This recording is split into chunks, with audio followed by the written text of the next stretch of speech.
Hi, I'm Ann Saxelby, founder and co-owner of Saxelby Cheesemongers, and I'm here today to show you how to serve every cheese. We're going to talk about how to cut, serve, and store cheeses, and what are the best accompaniments to serve each cheese with.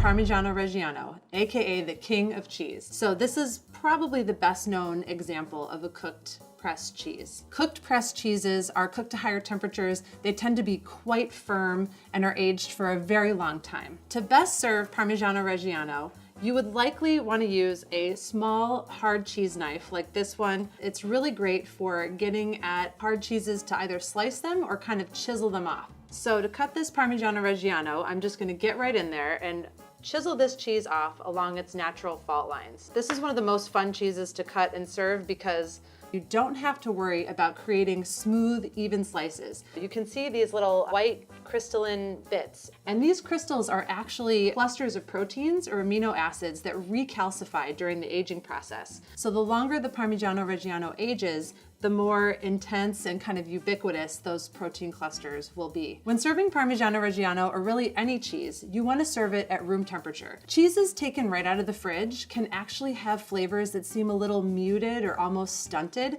and that's because the cold really kind of locks up the fat where the flavor lives. So when you're serving a cheese at room temperature, you're allowing the flavor to really fully express itself. When you're planning a party or a cheese board, a great general rule of thumb is 2 ounces of cheese per person. Both Parmigiano Reggiano and balsamic vinegar come from the same region of Italy. If it grows together, it goes together. Parmigiano Reggiano is a very rich aged cheese, and it has buttery flavors, toasty flavors, brothy flavors. It's wonderfully salty.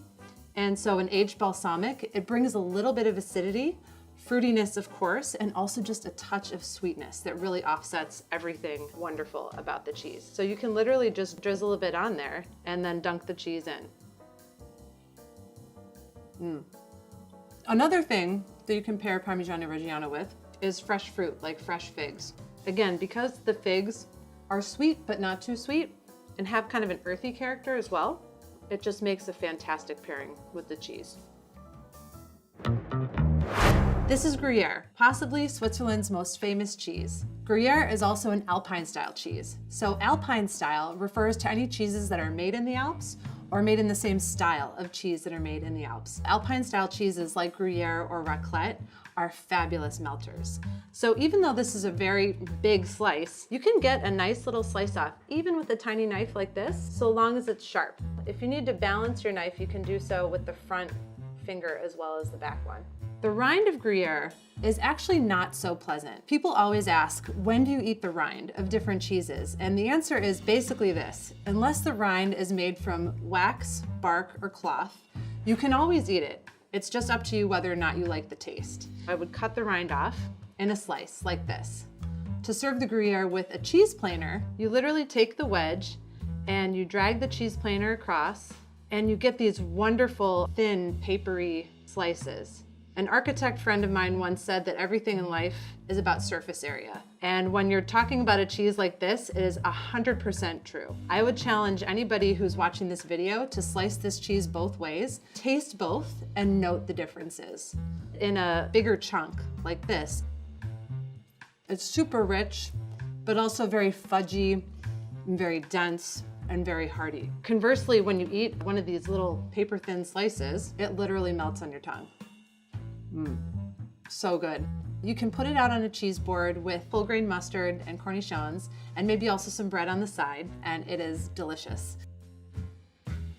Havarti, Denmark's most famous cheese. Here we have a Havarti actually with some dill in it. Because it's made from whole cow's milk, and because it has kind of a fresh, creamy, milky flavor, pretty much anything you pair with it is going to be great. Havarti tends to be semi-firm, very pliant, almost a little bit buttery, so it's not quite as cooked and not quite as pressed. When serving Havarti, it's great to use just a simple, sharp chef's knife. And I cannot overstate how important it is to have at least one sharp knife in your house.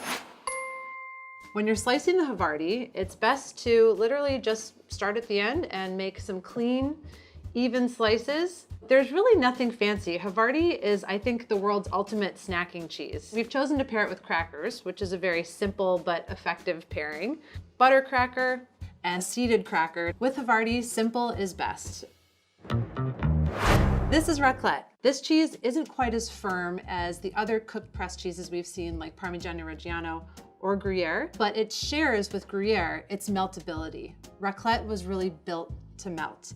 In fact, the verb racler in French means to scrape, because the traditional way to serve this cheese is actually to melt it and scrape it on top of roasted potatoes or bread. Raclette is a raw cow's milk cheese, meaning that it's made from milk that hasn't been pasteurized. Raw milk cheese, when it's made from milk that is coming from healthy animals and being produced in sanitary facilities, not only makes tastier cheeses, but it's arguably better for our bodies too. I like to start by slicing a little bit off the front and then cut rectangular shaped wedges off the back. The rind of raclette is absolutely delicious. Put those onto these paddles here and put them under this raclette machine. What we have here is a machine that has a little heat lamp essentially under this grill top. And so the cheese is actually going to be broiled. This is a cheese fork, which would usually be used to pick up and spear little pieces of cheese on a cheese plate. But for this instance, while the raclette is cooking and bubbling here on these paddles, I'm going to put boiled potatoes and the salami onto the top of the raclette machine. So that gets nice and hot. And it's tempting to pour the cheese off before it's fully cooked, but it's really, really worth waiting until you can actually see the cheese almost kind of jumping around. The cheese is melted until it's almost translucent and these big undulating bubbles are forming. So that tells me it's the right time. So I'm gonna put some of my potatoes on the plate here, as well as this salami, and this is the moment everyone waits for. You pour the raclette onto the salami and potatoes in a nice buttery sheet, and voila, your perfect plate of raclette is ready. This is tête de moine, a raw cow's milk cheese from Switzerland. And the thing that makes tête de moine different and distinctive is its shape and size. So it has the signature nuttiness of the cooked pressed cheese family, but it's also washed with brine, which makes it a little bit more pungent and a little funky. In French, the word for rind is croûte, which means crust. It's kind of like the crust of the bread, but it's the crust of the cheese. But with cheeses like this that are more aged, the rind can be pretty strong and pretty earthy. It's not gonna be the tastiest to eat. So we're gonna remove that part, and I'm using my chef's knife and just rocking it back and forth slowly to try to get a nice, even cut. In French, tête de moine means head of the monk. The Swiss, when they invented this cheese, it reminded them of seeing the top of a monk's head, because monks would traditionally shave the top of their head and leave a little ring of hair around the outside. There is a special way to serve tête de moine that deserves recognition. This little contraption is called a girolle, and it was invented solely to serve this cheese. So now what we're going to do is I'm going to try to find the middle, and then with gentle, even pressure, push the wheel down until it rests on the bottom. This can't be done with just any cheese. If you tried to stick a different cheese that was more acidic onto this blade, it will crumble and fall apart. So now what we're going to do is put the blade down here onto the pin and start twirling. And as we twirl, you can see these beautiful little florets of cheese starting to form. A nice little flowery shape. I'm gonna make another one for good measure. If you don't eat the whole wheel of cheese, which is understandable because there's quite a lot of it, you can always take the rest of the cheese and store it in your refrigerator. Since cheese is a delicate matrix of fat, water, and protein, if you put it in the freezer, it denatures that balance and it's gonna change the texture. So always store your cheese in the fridge, either in foil or parchment paper. We deliberately chose not to pair the tête de moine with anything. These delicate florets of cheese, they just melt in your mouth and really express the flavor of this cheese. It is just delicious. That texture is absolutely unique.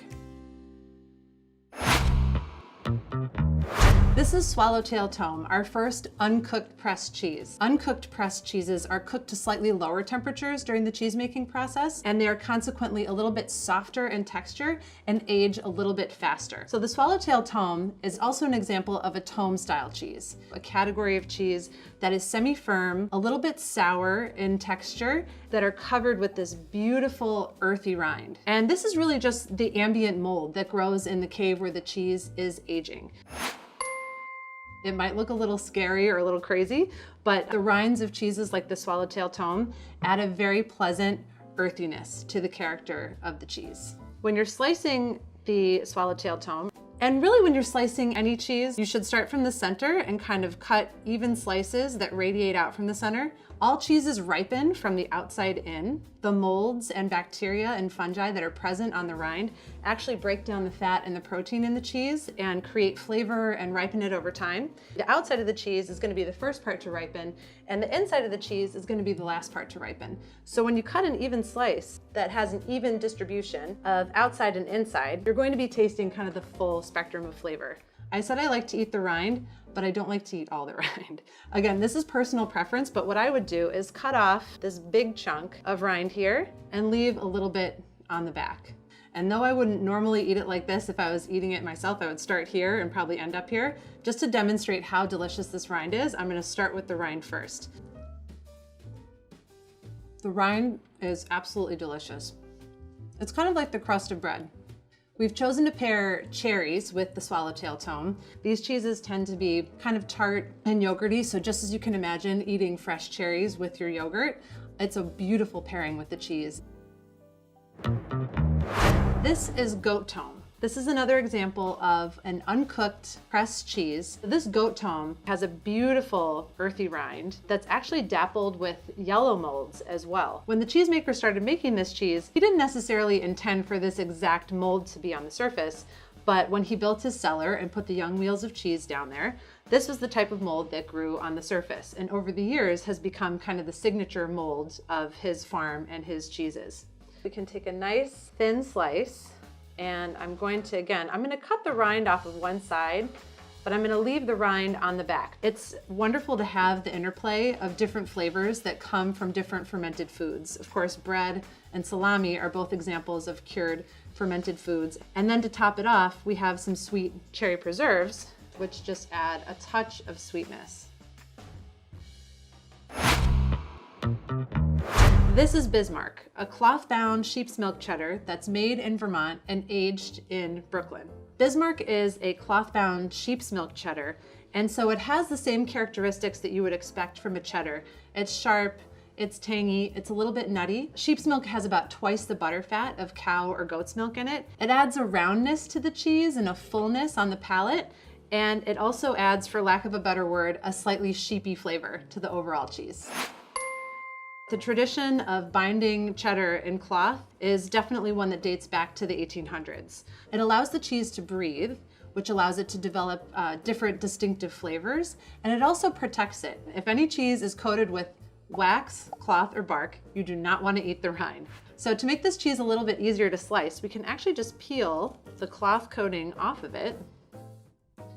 And if I'm going to use my chef knife and try to make a long, even cut, I can slice it like this. If I want to use the smaller knife, it's going to be difficult to get kind of an even longer slice, but you can also cut little chunks off the front that are going to be perfectly tasty. Cheddar is a wonderful cheese to serve with apples and dried raisiny grapes. The sharpness and the tart qualities of the cheese are a perfect foil to kind of the crisp acidity and the juiciness of the apples.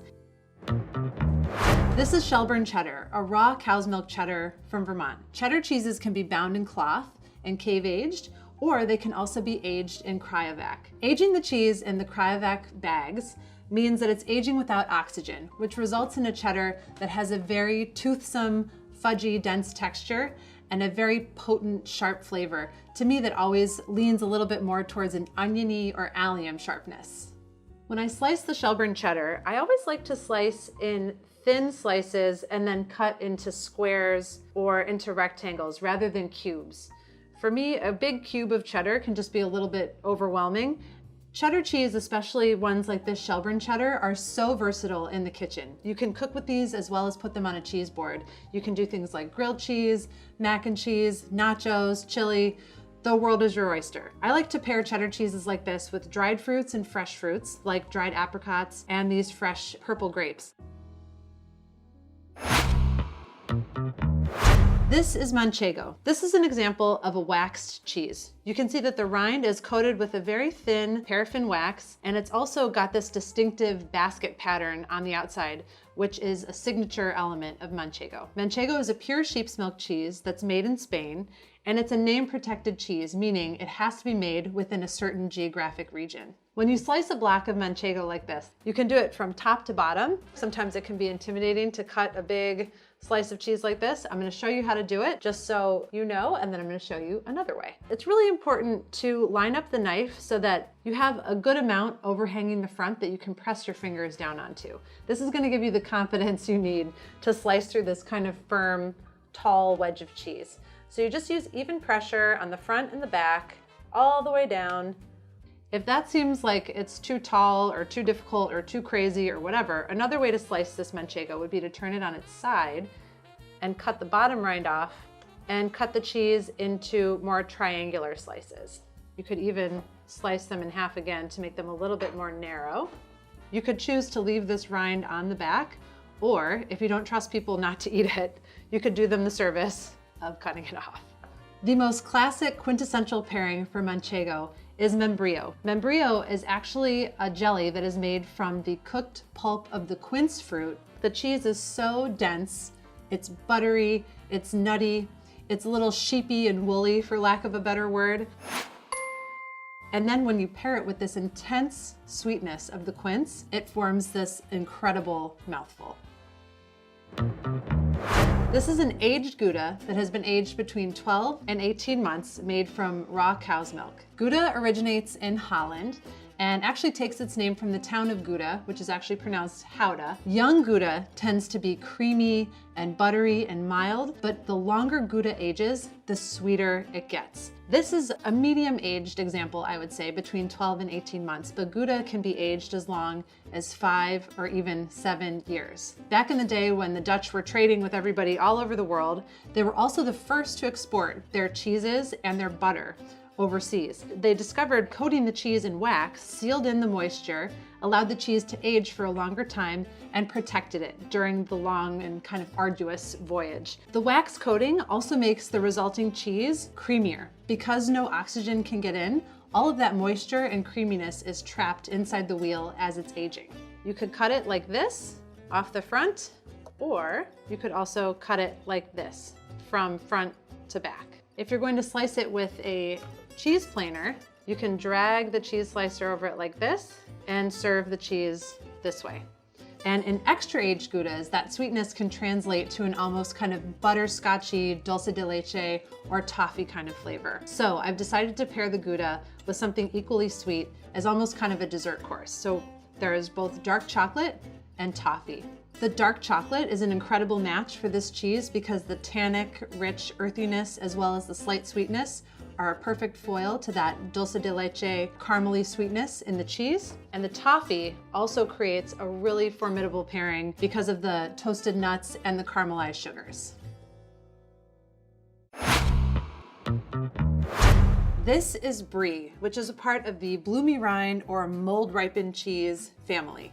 When we talk about bloomy rind or mold ripened cheeses, we're talking about any cheese that is covered with this kind of white fluffy mold or a white wrinkly mold, which is actually beneficial, totally safe to eat, and very tasty. The mold that grows on the outside of the cheese is literally breaking down the fat and the protein in the cheese and ripening it from the outside in. So when we're serving a bloomy rind or mold ripened cheese, the best tool to use is a sharp knife. I have a boning knife, which is a very narrow and sharp blade.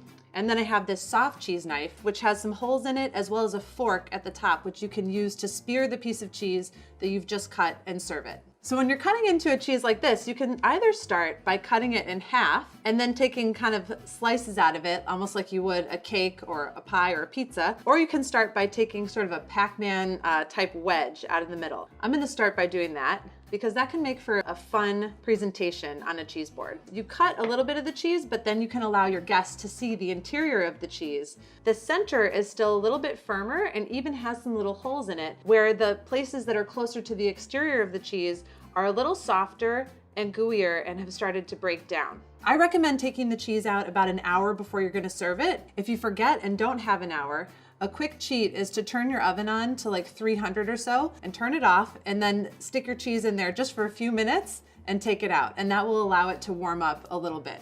You can pair brie with many different kinds of accompaniments, but today I've chosen strawberry, which adds a pop of really vibrant, beautiful red color, as well as sweetness, which really goes well with the kind of buttery and creamy quality of the cheese, as well as this honey mixed with toasted hazelnuts and pistachios. The sweetness of the honey and the saltiness and crunch of the toasted nuts really offset the creamy, buttery qualities of brie. This is Camembert. Camembert is known for its gooey, buttery texture, as well as for its oftentimes pungent flavor and aroma. Aromas of certain bloomy rind cheeses like this Camembert have been described as being part of the Brassica family, so similar to broccoli or cauliflower or sometimes even cabbage, which sounds crazy until you smell or eat a cheese like this, and then you realize that there's actually some of those funky, pungent, earthy flavors there. To show you the difference between how two similar bloomy rind cheeses ripen, I wanted to show the brie that we just served as well as the Camembert that you see here. So this is my wheel of brie, which you can see is a younger cheese. And the reason you can see that is because the rind is very white, very even, very smooth, and has a very mellow to non-existent aroma. This Camembert, on the other hand, is very ripe, and you can see that the rind looks quite different. There are some spots of white, but also spots of brown and yellow. And when you smell the rind, it has a much more intense, pungent flavor, and that's how you can tell that this Camembert is more ripe and is also going to taste stronger. To serve this Camembert, I've chosen pecans and pears. The pecans are, of course, going to add a little bit of crunch, but also a little bit of a sweet, toasty flavor. And the pear is going to add a little bit of a crisp acidity along with a mild sweetness. I'm going to cut it in half, and you can see that this Camembert is quite ripe. The interior of the cheese is kind of uniformly gooey, which means that the cheese is fully ripened from the outside in. This is going to mean that the Camembert has a really nice, full, intense flavor. So you can smear a dollop of the Camembert right on top of this pecan, or you can also serve a little bit on top of a slice of pear.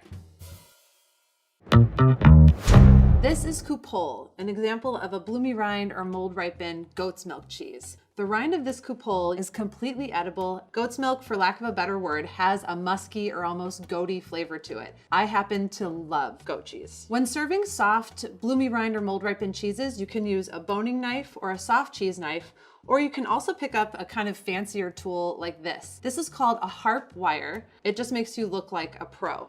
You can literally just cut through the center of the cheese, and look at that. It's just like a beautiful, perfect cut. And from there, you can slice and dice the cheese in many different ways and get very accurate and very beautiful slices. Bloomy rind goat's milk cheeses like Coupole have kind of a lactic quality to them, which for me kind of equates to a yogurty, fresh taste. And so when you're serving cheese like that, it's nice to have some bright accompaniments. I've chosen the marmalade, which of course has very citrusy and zesty and bright flavors, as well as fresh figs, which are going to be juicier and a little bit sweeter, and then these dried fruit and nut crackers, which also complement the goat's milk flavors. I'm going to make a perfect bite of the Coupole goat cheese on the cracker and with a little dollop of marmalade on top. This is Gorgonzola, the most famous Italian blue cheese. Blue cheeses like Gorgonzola are very recognizable because they are full of these beautiful blue veins. Contrary to what many people believe, blue cheeses are not injected with this blue mold. Rather, the cheesemaker will pierce the cheese or poke holes in it, and the oxygen that's entering the cheese allows the blue mold to grow. So here we can actually see in this piece of Gorgonzola, there are different holes here, and that is literally the cheesemaker coming along with a stainless steel spike and spiking the cheese in order to let that blue grow. The blue mold is delicious and edible. This knife is a special Italian blue cheese knife that I picked up on my travels to Italy. It allows you to slice through the cheese, and then when you get to the bottom of the cheese, it's not going to get stuck on the table, forcing you to kind of wiggle it around. It's going to allow you to just create a beautiful cut. And you'll see that when I've cut through the blue, a little bit of cheese does get stuck to the surface of the knife, but the thinness of the blade is designed to minimize that. I chose to serve the Gorgonzola with honeycomb, which is of course a sweet pairing, as well as toasted walnuts. So I'm going to use my soft cheese knife and slice myself off a little wedge of blue. This piece really doesn't have much blue veining. I'm gonna cheat and cut myself a piece that has a nice little vein of blue in it because I happen to really enjoy that earthy, stronger flavor. Put that on the bread. And then I'm gonna use the soft cheese knife to slice into the honeycomb. Honeycomb tends to be a little expensive, but it is totally worth it if you wanna kind of go all out and create a really fun, beautiful cheese board.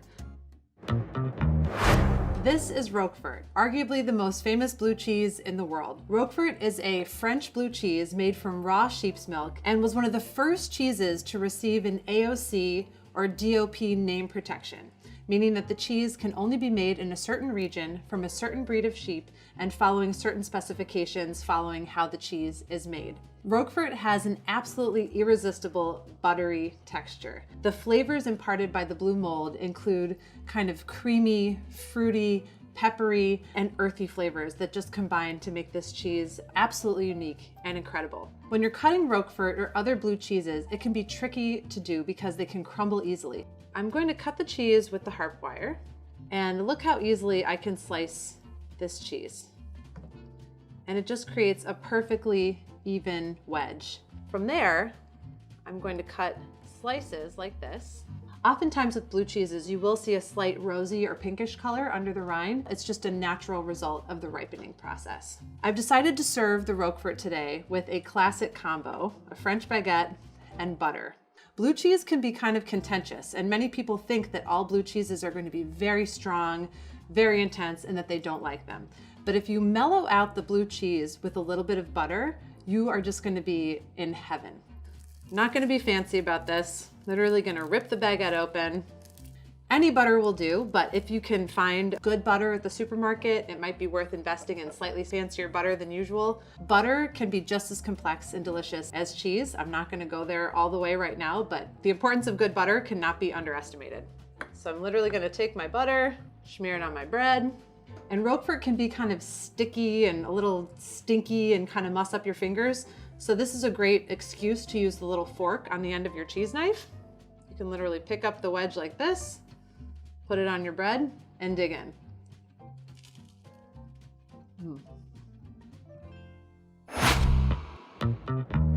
This is a poisse, a washed rind cow's milk cheese from France. Washed rind cheeses are the stinkers of the cheese family. They are easily recognizable because they tend to have reddish or orangey rinds, and of course, when you smell them, there's some pungency and some really aromatic things happening there. Washed rind cheeses can be washed with any number of things. The most common thing is a saltwater brine, but beer, wine, or any kind of spirits also work as well. A poisse happens to be washed with Marc de Bourgogne, which is a special spirit that is made from the pressed red grapes from Burgundy wine. So this special wash helps to develop a distinctive and rich flavor. With washed rind cheeses like a poisse, you definitely want to eat the rind. The rind is a very important and integral part of the flavor. The cheese becomes tremendously gooey and runny as it ages.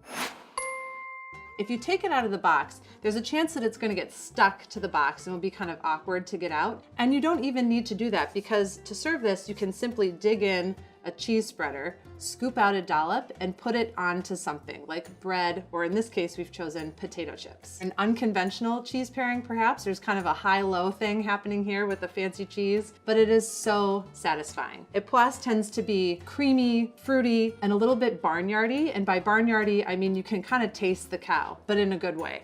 And so having that salty, toasty potato chip to serve it on is a perfect match. Take your gooey dollop of a poisse, put it on your potato chip, and watch the fireworks happen in your brain when you eat it.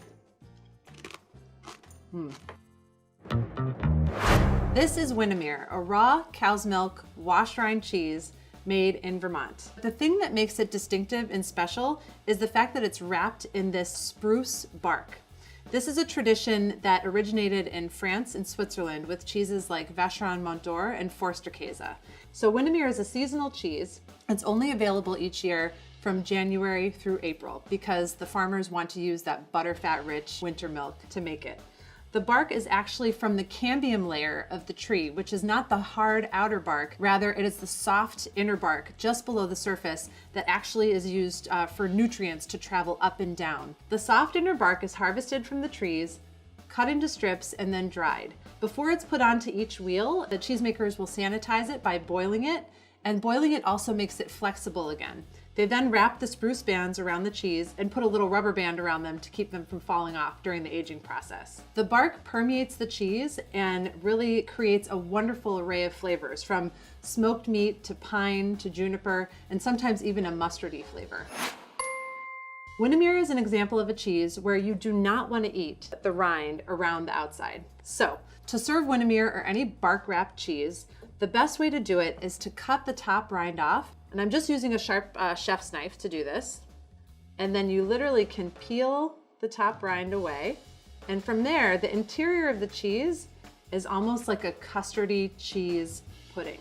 And I am literally going to unabashedly dig in with a spoon, smear it on a baguette, and chow down. This cheese is so rich and complex and delicious that a simple sliced baguette is all it needs.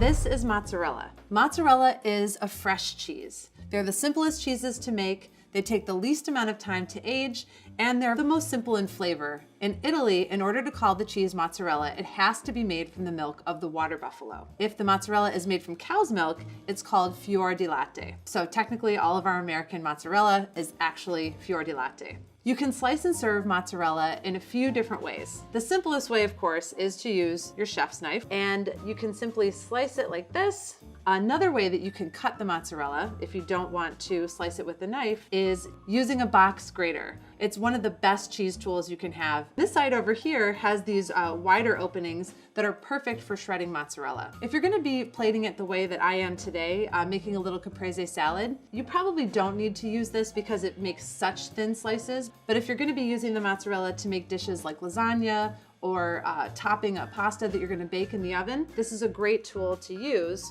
because you're gonna get nice, feathery, even, light slices, which are great for baking. The thinner they are, the quicker they're going to bake, and they'll get kind of browned and bubbly on the top. But for today, I'm going to plate the mozzarella in a very simple way with fresh tomatoes and basil. And finally, you can dust it with a little bit of sea salt. You drizzle a little bit of olive oil on top, and voila. This is ricotta. Ricotta is one of the world's most popular fresh cheeses. The ricotta that I have here today is made from whole cow's milk, but ricotta can be made from sheep's milk, goat's milk, water buffalo milk, just about any milk you choose. Since ricotta is such a simple and versatile fresh cheese, you can serve it with a lot of different things, both sweet and savory. But today I've decided to serve this ricotta with a little bit of buckwheat honey and lemon zest to turn it into a sweeter, almost a breakfasty type of dish. So we're going to start by drizzling the buckwheat honey onto the ricotta, and then I'm going to zest a little bit of lemon on top of that. Just give it a little bit of acidity and added character. And after, I'm going to use a cheese spreader here, smear it on a fresh baguette, and enjoy. This is fresh chèvre, or fresh goat cheese. Fresh cheeses of this kind were probably among the first cheeses that humans ever made. Dates make a wonderful pairing for chèvre. Take your cheese spreader or soft cheese knife, dig in. You can literally just scoop the fresh chèvre into the middle of the date. The date provides all the sweetness you need, and the cheese being so tangy and tart, it makes a wonderful and contrasting pairing. This is burrata, arguably one of everyone's favorite cheeses, but I'm gonna let you in on a little secret. The reason people love burrata is actually because of what's inside the burrata. Burrata is mozzarella that is stretched and shaped into a purse and then filled with stracciatella. And what is stracciatella? Strings of mozzarella in salted heavy cream. The problem was, how do you get these strings of mozzarella in salted heavy cream to the person who's going to be using it? And someone came up with the genius idea of forming a pouch of mozzarella and literally stuffing it full of this delicious stuff. So I'm going to cut into the burrata with a boning knife. You'll notice that wonderful stracciatella coming out. I love to serve burrata with prosciutto, which is of course a classic Italian cured ham, and a little bit of bread. So I'm literally gonna take the bread, cut a nice, generous slice of burrata. Try to cup the cheese like this so that all of the good creamy inside of the cheese doesn't spill out everywhere. And you can put that on top of your slice of bread. Dress it up with a few little bits of prosciutto, sprinkle it with a little salt and pepper. And finally, you can drizzle a little olive oil on top, and your perfect bite of burrata is ready to go. This is provola. Provola is a fresh cheese that is part of the pasta filata family, but the difference between provola and other pasta filata cheeses is that it is firmer and a little bit more aged. Provola and provolone are related. The only difference is that provola is a smaller loaf like this, and provolone tends to be very large format provolas. When slicing provola or cheeses like this, a chef's knife is the best tool to use because the cheese is actually quite firm, and so you're going to want a larger knife to help you cut all the way through it. I'm going to slice off kind of the end piece here. You can actually eat this cheese outside and all, but it's going to be a little bit dry for making a sandwich with. I would take this cheese and grate it and turn it into a macaroni and cheese shaved over top of salad or shaved over pasta.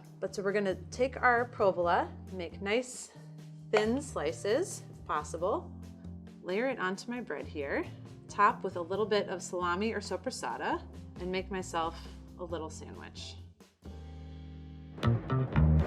This is queso fresco, a mild, fresh cow's milk cheese from Mexico that can be used in a wide variety of dishes. The cheese can then be eaten very fresh, or it can be salted and aged for more time, in which case it's going to develop a stronger and saltier flavor. Today, I'm going to serve queso fresco in a very simple way, crumbled over fresh watermelon with a little bit of mint. Sometimes in the dead of summer, eating a bunch of cheese doesn't sound like the best idea, but a very fresh, bright, acidic cheese like queso fresco is a very refreshing and delicious summer dish. You simply chunk off a little bit of the queso fresco, and we're going to crumble it on top of the watermelon. I'm going to dress my queso fresco salad with a bit of fresh mint simply by ripping the leaves and putting them on top. And then all you need is a fork to dig in and enjoy.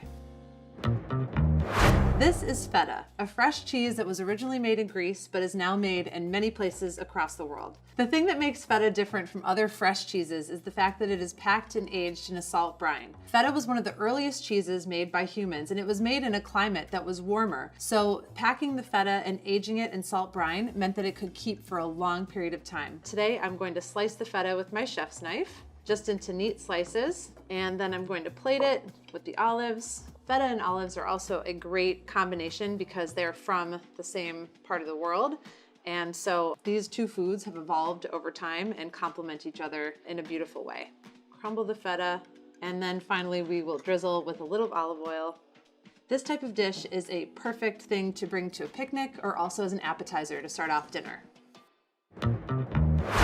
This is labna. Labna is a very dense, thick, and creamy Middle Eastern style cheese that effectively blurs the line between yogurt and cheese. It is very bright, tart, tangy, almost lemony, but because you start with whole milk, it is irresistibly creamy. Labna can be served with a variety of fresh herbs or dried herbs, and I've decided today to serve it with a little bit of za'atar, which is a wonderful Middle Eastern spice blend that really complements that creamy, tangy quality of the cheese. Gently sprinkle it on top and then drizzle with olive oil. This is farmer cheese, typically a very fresh white cheese that is not pressed or aged.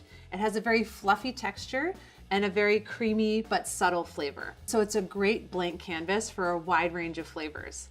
Today, we're going to serve it with a little bit of dill and salt and pepper and essentially create our own little party dip. I'm going to start by chopping up this fresh dill, put a little bit of the dill on the top, as well as a little bit of sea salt, and then some crushed black pepper to finish it off. You can mix the herbs in. You can enjoy the farmer cheese all on its own or with a crispy bread like pretzels, crackers, or a toasted baguette. This is mascarpone. Pronounced mascarpone in Italian, this is a double or triple creme cheese that originated in the Lombardy region of Italy. The terms double cream and triple cream in cheese refer to the overall percentage of butterfat in the cheese. A double cream cheese has anywhere from 60 to 74% butterfat, and a triple cream cheese has 75% butterfat or more, meaning these cheeses are luscious and creamy and silky and decadent. So today I'm going to top the mascarpone with assorted fresh berries, raspberries, blackberries, and blueberries, and crumble some of the thyme on top, and we're going to dip in some crusty flatbread. Yum. This is halloumi. Traditional halloumi is a semi-firm, fresh cheese that's made from a blend of goat and sheep's milk, and sometimes cow's milk, from the island of Cyprus. In order to be called halloumi, the cheese has to come from Cyprus and being made according to these traditions. The thing that makes halloumi distinctive and different from other fresh cheeses is the fact that it has a very low acidity and high melting point. So you can fry it or grill it and it won't lose its shape or texture. Here I have some grilled halloumi so you can see the difference between what the fresh, uncooked halloumi looks like and the grilled halloumi. You'll see that it browns and caramelizes in a beautiful way, and it oozes a little bit, but it definitely doesn't run and it holds its shape. You're gonna taste the milky and sweet flavors associated with fresh cheeses, but because the cheese really browns and caramelizes in the pan, you're also going to get some of those more sweet, caramely, and roasty toasty notes. And squeeze a little lemon juice on top, drizzle it with a touch of olive oil. And if it needs a little bit more salt or a little bit more of a punch, you can drizzle some fresh sea salt and black pepper on top as well. This is cotija. Cotija takes its name from the town of Cotija, which is located in the Michoacan province of Mexico. Cotija is a very salty, fresh cheese that's used to enhance flavor in many different dishes. We're gonna serve the cotija crumbled over corn with a little bit of cilantro as kind of a nod to elote, which is a very traditional Mexican dish. You literally can just break off the cotija and crumble it over top of the corn, and then we are going to just simply tear the cilantro leaves as a garnish on top. There are thousands of different kinds of cheese. I wasn't able to show you every kind of cheese, but the information that I presented will allow you to share and enjoy an incredibly wide variety of cheese with your friends and family.